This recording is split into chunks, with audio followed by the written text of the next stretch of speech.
Hi friends, welcome back to the channel Relocate with Kaia. I am Kaia. I provide online support via coaching and consulting with individuals, families, and employees looking to move abroad. I provide them with relocation, country-specific resources, and on our channel, Relocate with Kaia, Rich and I share and discuss and have conversation about our own personal journey of moving from Philadelphia, Pennsylvania to Johannesburg, South Africa with our beautiful daughter, Nina. And today, Rich, what are we talking about?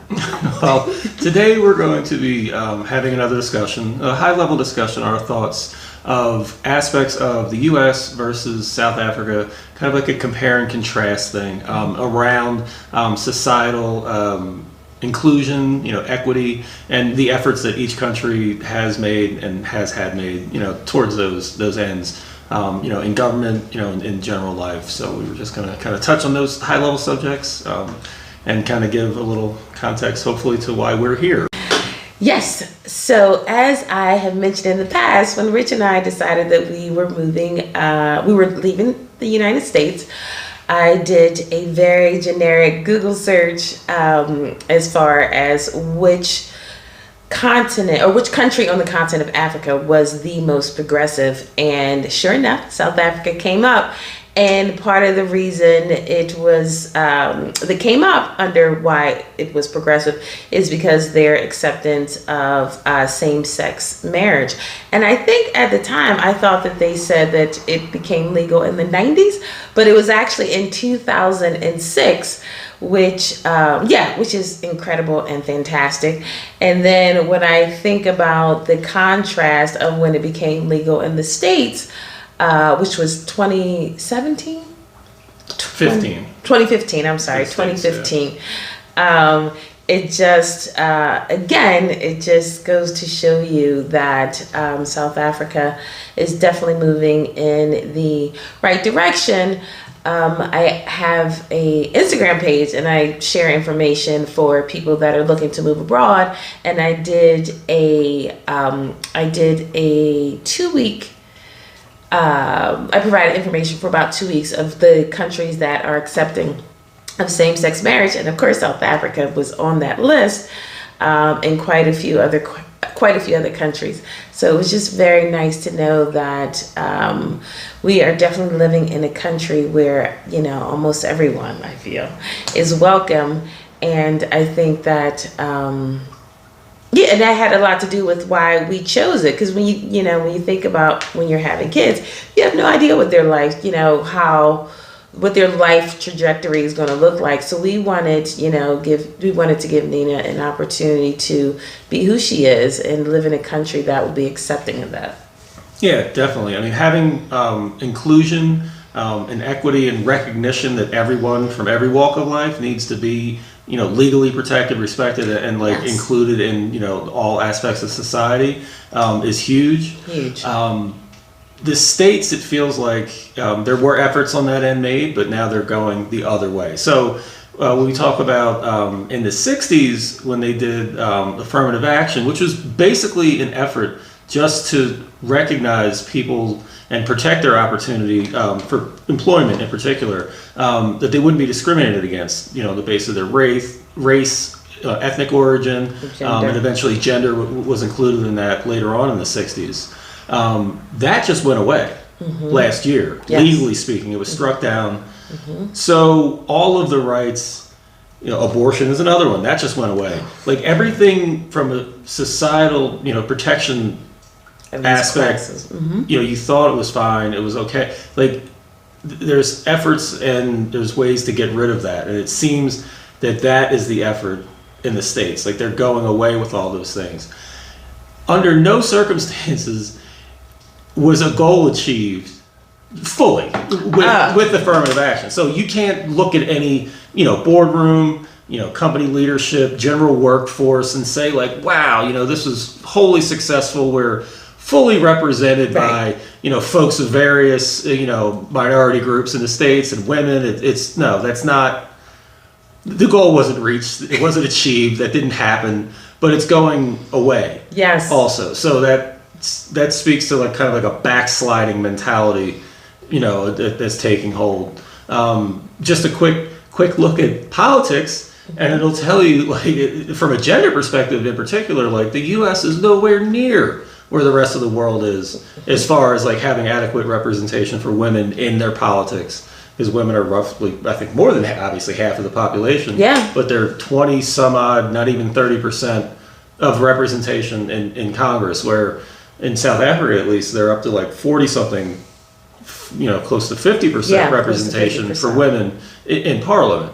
And other nations, throughout the world have had women, presidents and, like leadership role. And it's, given the current state of the current candidates, for 2024, people even remotely talk about the prospect of Vice President Harris running. They're like, that's not even gonna, like, this country isn't ready to elect on a twofold scale. A woman of color, a woman, and a woman of, like, that's right. You might as well just, concede that election. Yeah. And that's scary. But but that's part of, where that U.S. is and where, we are here, it is recognized and there has been movement made there. I know it's always a touchy subject and it is tough because I think there was recent legislation here, to address the racial, gaps in like upper management and things like that. And I don't know a lot of details about it, but it is a thing. And, you can disagree on how you get to the fix of that, but at least the discussion is there and you're recognizing that it's a problem, which is huge. Yes. So. No, where do I begin? Yes, I feel like when I really the whole, back to the, the same sex thing and how important that was to us, because I really do feel like it tells you a lot about a country, how they treat different groups. So we were very happy to discover that. And then I think I saw a video of a couple that had moved to Johannesburg where they visited, and they were just saying how their experience was so positive. And then I've seen other people that have moved here from the States that that are gay, and they've had nothing but positive experiences. So that is huge. So we were very happy about that. And then someone brought to our attention that how many women are in the government of South Africa, and not until they mentioned that did I realize. Yes, when I watch the TV, the South African news, you see all these women across the spectrum, and it's so amazing to see because in America, like Rich said, it's about between 25 and I think 25 and 27% of women representation in our politics. In offices that are in office. So it's very, so you notice that and you're just like, wow. So that's also something that, Nina could look at and, be inspired by. And then as far as the, so she gets to see that, and we get to see it. I definitely enjoy seeing it. And then as far as employment, we actually had met a woman from South Africa, and she was saying she's in business of doing contract work, and she was saying that there's all these incentives for her because she's a woman and they want to have women in these positions. They were giving her all these opportunities for schooling and like they would pay for her to travel. Like they were just encouraging her to get certified and hired in these positions that were normally held for men. So that was really incredible to hear because it was an occupation that I would assume is dominated by men, because in America it is. Yeah, no, I mean that's so important that those programs and things are there, because they recognize the need that, hey, the equity isn't organically occurring. That's right.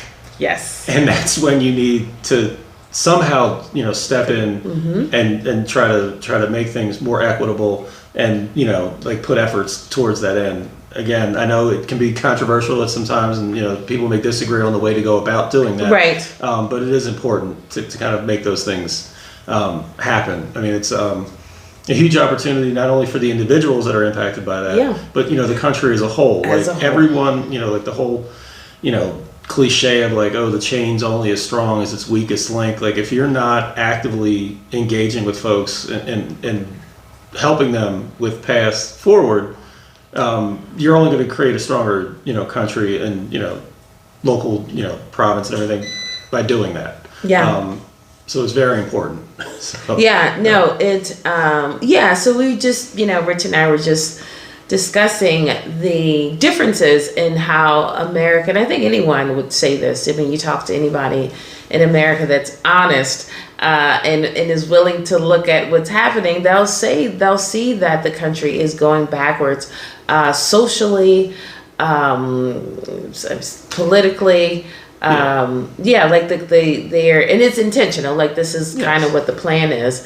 So I definitely feel like there's been a collective effort for quite a while to dismantle things that helped individuals. So like you go back to like the 30s after the Great Depression, you had all these like labor, protection, not the work progress administration, that might be a work progress administration, and all of these efforts to protect workers' rights, Social Security, like all of these things were put in, after the recognition of like, wow, this was a horrendous economic event for the country. Hey, let's put some guardrails in.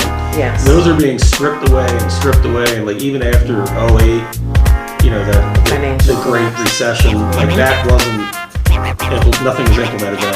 After the pandemic, like things that were implemented in the States, like a child tax credit and suspension of student loan payments, like all those things are just going away.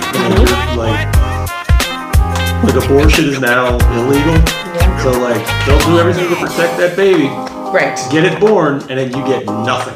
Exactly. No help with daycare, no help with anything. Yeah. Like you're on your own. Yes. And that feeling of you being on your own, I think is what is contributing to this. Because like back in the 80s, I know I'm all over the place right now. Like back in the 80s, it was like the excess. It was like almost like people cited as like that was the decade where people were licensed to be selfish, to be individualistic, to go out and do whatever you needed to do to get the most money as you can. That's right. So that individualism has carried forward. So it's not this collective, like maybe I need to think harder about, what I do or where who I vote for, all that, how will it benefit everyone. That's right. Whereas like here in other countries, you can kind of see by the actions that they take, like, okay, we are thinking collectively. Right. Yes. Yeah. No, I think that. I think that is so true. Like America is a very individualistic. The way that they think. That's kind of what it is. And I think, I was saying to Rich, it's like, I think because one, we're pretty isolated from other countries, so we definitely don't consider, we don't give a whole lot of thought to what's going on in other countries because it's out of sight, it's out of mind. It's like, oh, well, and the problem with that is when, things happen abroad, there isn't a whole lot of empathy because one, you don't know anything about that country or that people, and you kind of look at it as like, oh, well, they're over there, so that doesn't have any sort of real impact on me, and that just breeds, a lot of issues outside. Yeah, but also after 9/11, the old W was up there telling people to just go shopping. Go shopping. Like don't tank our economy. Right. Because of this tragic event. Right. Go shopping. Right. That's right. Look the other way while we That's right. Gas up the planes to go, right. No, exactly. So once again, South Africa, you're coming up on top. And we feel, coming from where we came from, like we have a pretty clear clear-eyed understanding of what is currently happening in America and what has happened. And I know that you guys, have a ways to go, but I'm all, I've said this 1,000 times. I'm always encouraged and inspired by the level of progress. And until you come from a place that has such a deficit on so many different levels, when you come to a place that is like, well, they're trying, they for the most part, people tend to be on the same page and want the same thing. It's I know when you're in it, it's kind of hard to see how you guys are winning at a lot of things, but when you come from a place that you see what happens when you don't think about other people in a collective, you don't know about what's going on in the world and not just internally, what sort of an impact and what that produces. So just know that you guys, we are, mindful and grateful, and we're constantly reminded that, we came at the right time, and we are just happy to be able to witness the direction that South Africa is heading in.